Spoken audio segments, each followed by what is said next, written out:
Hello, today is the 31st of May 2022 and supposedly this is the last day of the Shanghai lockdown. So tomorrow they want to lift the lockdown and all the regions where no recent COVID cases have occurred are supposed to resume a more or less normal operation. So that means people are supposed to be able to leave their compounds, go to work, go to public transportation, with the one requirement that they have a negative COVID test, a negative PCR test within the last 72 hours. So far I have not made any videos about the lockdown because I just simply didn't feel like it, and I also don't really want to script this video. I want to make it more free flow, more like a train of thought kind of thing, but I'm not really good at these kind of videos, and so I've been putting it off. Also just acknowledging that there's plenty of other creators out there that did a fantastic job of just giving their side of the story, telling their story and sharing their experiences. But I thought now that the lockdown seems to be coming to an end, I thought now is the time to also give it a shot and just share a few of my experiences so far. So I have to start off by saying that Shanghai is a massive city. There are 25 million people right now living in the city, working in the city, and every single one of them has had different experiences in the past 2 months. So this is my side of the story, but this is definitely not a complete picture of what the lockdown was like for every single one here in Shanghai.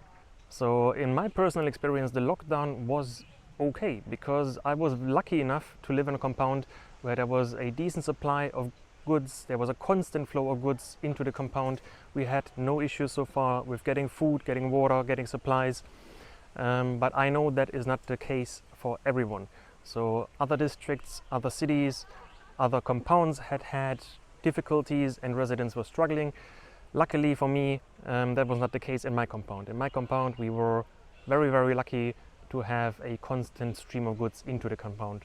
Second off, for me, it's been now over 2 months actually. So my lockdown here in my compound started on March 18. So since March 18, it's been now 2.5 months that I haven't been allowed to exit my compound basically. The entire April we've spent in our apartment because we were told in April you're not supposed to leave your apartment, you're just supposed to stay in the apartment and not even move around inside your compound. Then in May, luckily that was lifted a little bit and we were able to leave our apartment, walk around in the compound, and actually also use the services that are available in the compound. There's a barber shop in the compound, there's some supermarkets, and so we were quite happy and lucky to have all of this stuff available to us again after April.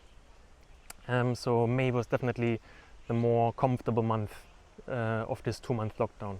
So as I said, on June 1st they want to open up Shanghai again. They want to allow citizens to go out, go to their work, go to public places, and they will require a 72-hour negative PCR test for that.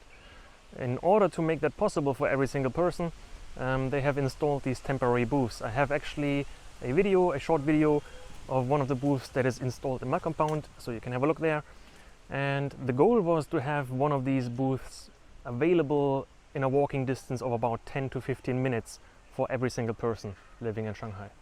During the lockdown we had to do a PCR test roughly every 2 or 3 days, and then there was also daily antigen testing, so we had to do the self-test every day, sometimes multiple times per day. Sometimes we had a PCR test in the morning and then the antigen test in the afternoon. So there was a bunch of testing. Luckily I never tested positive, so I got to stay in my apartment, in my compound, the whole entire time. Which kind of leads me now to the elephant in the room, which are the quarantine centers, the quarantine camps, let's call them. These are, in my opinion, one of the things that created the most anxiety during the lockdown.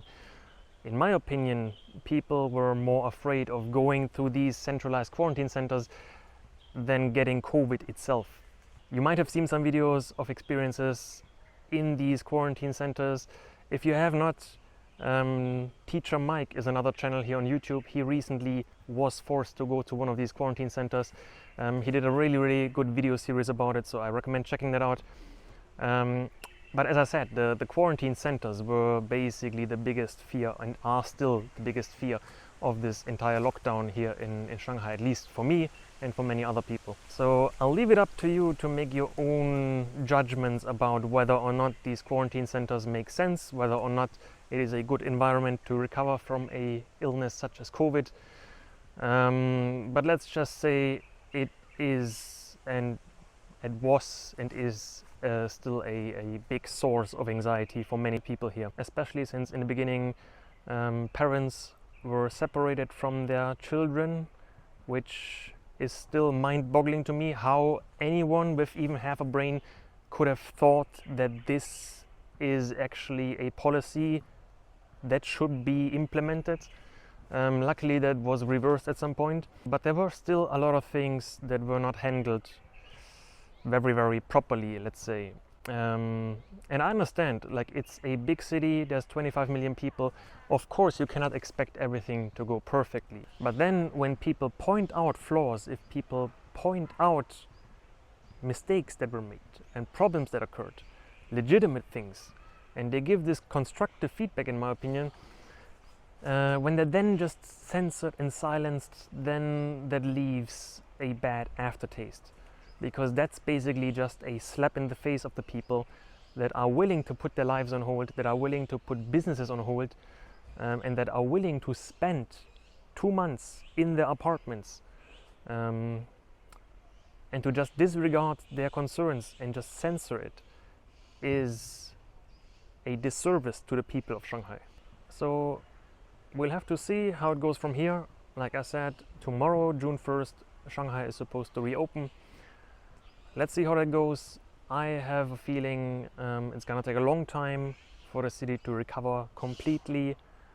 And like I said, with this negative aftertaste of some of the things that happened during the lockdown and the way the lockdown was handled, it's a good question when and if the city will ever be exactly the same as before the lockdown.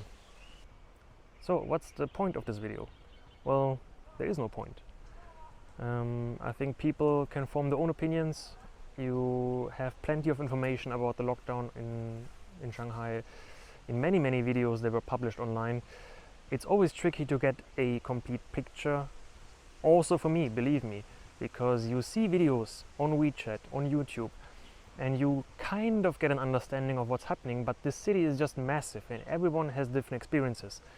And so I was lucky enough to have a relatively good experience so far. I didn't struggle with anything. I mean, it drags you down mentally a bit, but other than that, I was, I think, one of the more lucky ones in this lockdown. So we'll see how the reopening goes. I might keep you updated, I might not. I cannot make any promises. Doing these videos is just a hobby for me, and I thought putting this video out there just to throw my experience into the mix, telling people what the Shanghai lockdown was like for me. So there's nothing really left to say. I don't want to hit you with the call to action for subscribing, commenting. If you feel like it, go ahead. If not, then don't. In case you comment, I will try my best to answer the comments and answer them in a honest and sincere manner.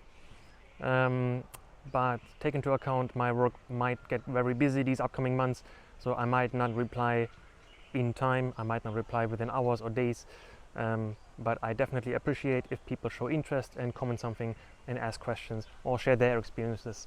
That is more than welcome. So I think I'm gonna wrap it up. Thank you guys for watching. Maybe I will see you soon, and wish you all the best wherever you are in the world. Bye bye.